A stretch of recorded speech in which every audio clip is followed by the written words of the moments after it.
forward to this segment every week, Todd's Odds, with our sports betting analyst, Todd Fuhrman. He's a terrific guy. He's a Las Vegas Golden Knights season ticket holder. He was at the banner-raising ceremony the other night. Had a great time. But, Todd, we like to talk to you about football. And despite a Week 4 loss to the Bills, the Dolphins, once again, the favorites in the AFC East.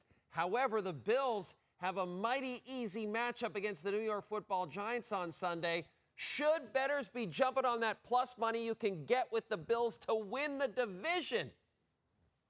You know, Jay, when I look at this Bills team, I'm a little bit concerned about the injury bug that is running rampant right now through Western New York. We know about the injury to Trey White a couple of weeks ago that made their secondary a little bit thinner. Unfortunately for the Bills, the straw that stirs the drink in that linebacker room, and Matt Milano also suffered potentially what could be a season-ending injury. And you look at some of the Bills' run defense metrics, not exactly the same team with Milano out of the fold. Now you lose Daquan Jones up front as well. And this is a team that really could struggle to get stops. So despite Buffalo moving to that second slot behind the Dolphins, I'm not running to bet them just yet. I think there are other markets to attack if you want to try and have a little bit of exposure in your portfolio to the Buffalo Bills.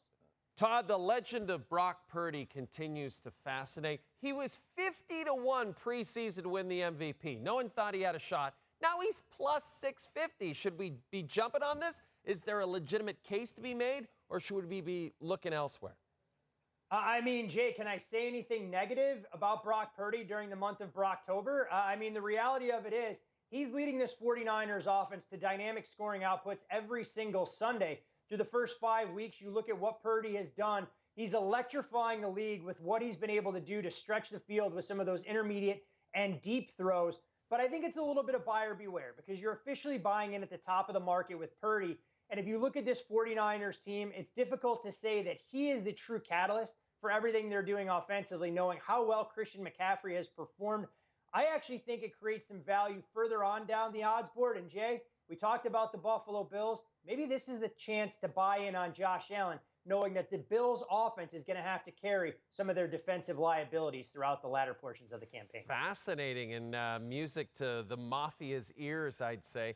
AFC North, NFC South. Those are the two divisions in football, NFL football, that currently don't have a minus money favorite. So can you dig through the clutter of those two divisions and find value in either of them? I mean, you use the word clutter, and I think that's the perfect way to describe what we're seeing in the NFC South, where Carolina's an afterthought, but trying to differentiate between the Saints, the Falcons, and the rejuvenated Tampa Bay Buccaneers feels like a little bit of a fool's errand. Whereas in the AFC North, I think there's a team that's clearly better. And I know they lost to their division rival last Sunday in one of the more inexplicable halves of football that most people will watch. But the Baltimore Ravens from 1 to 53 for me are the most talented team in that division. You look at Lamar Jackson's completion percentage, better than anything we've ever seen during his career. And as he continues to grasp Todd Monken's offense, it's going to make this team that much more dynamic, moving the football on the ground and in the passing game. Defensively, the Ravens leave a little bit to be desired. But the other thing to keep in mind, the Ravens have already played all of their division opponents on the road. They went 2-1 in that trio of games. They'll get the Browns, the Bengals, and Steelers all in their building as we get deeper into the season. I think the Ravens are the team to beat in the AFC North. Todd, every week I ask you if you have a Super Bowl pick. And for the first 5 weeks of the season, you've denied me any sort of insight into who you think might win the Lombardi Trophy. Any chance going into Week 6, you've got some clarity? I'll tell you teams that I'm not going to pick to win the Super Bowl, Jay, so we can start checking them off the list. I'm not going to pick the Giants. I'm not going to take the Carolina Panthers.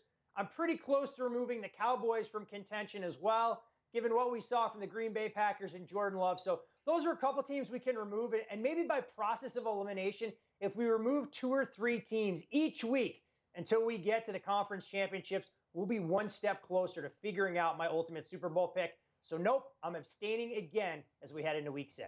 Hey, how was that banner-raising ceremony at T-Mobile? It looked like it was pretty cool.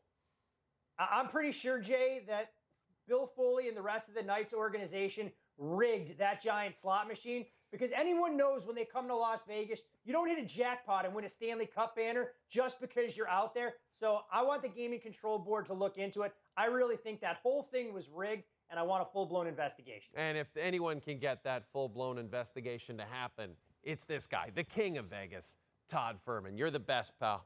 I'll make a call.